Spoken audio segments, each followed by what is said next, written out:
Pencarian korban longsor di Cibeuying terus dilakukan secara maksimal.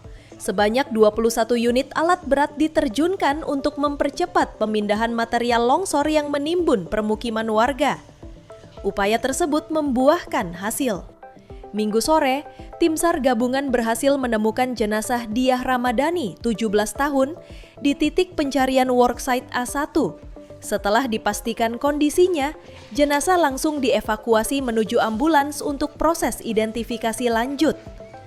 Tidak lama berselang, di worksite B1, petugas juga menemukan 2 body part yang diduga bagian dari korban lain. Dengan temuan terbaru ini, jumlah korban meninggal yang sudah dievakuasi bertambah menjadi 13 orang.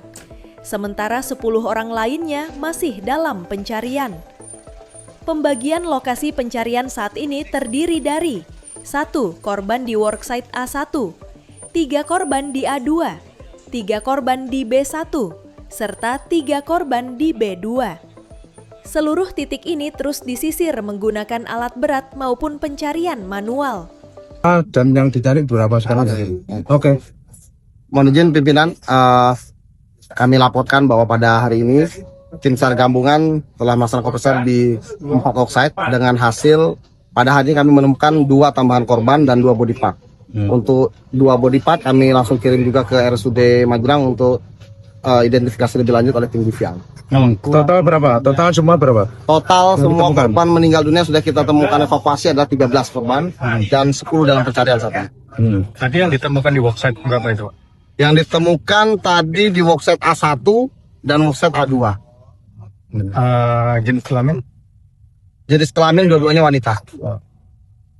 Oke, untuk hari ini berarti untuk memang mempersempit pencarian ya Mas daripada kemarin. Untuk kemarin kita dengan pencarian dengan 5 worksite, namun di worksite A3 sudah clear, seluruh korban sudah kita temukan sehingga hari ini tersisa 4 worksite yang kita cari. Hari ini, tim juga mengerahkan anjing pelacak untuk memperluas jangkauan pencarian dan mempercepat pelacakan titik kemungkinan korban. Hingga Minggu sore, operasi pencarian dihentikan sementara. Penyisiran dan penevakuasian dijadwalkan kembali dilanjutkan pada Senin pagi. Laporan Wegi Nur, Cilacap, Garuda TV.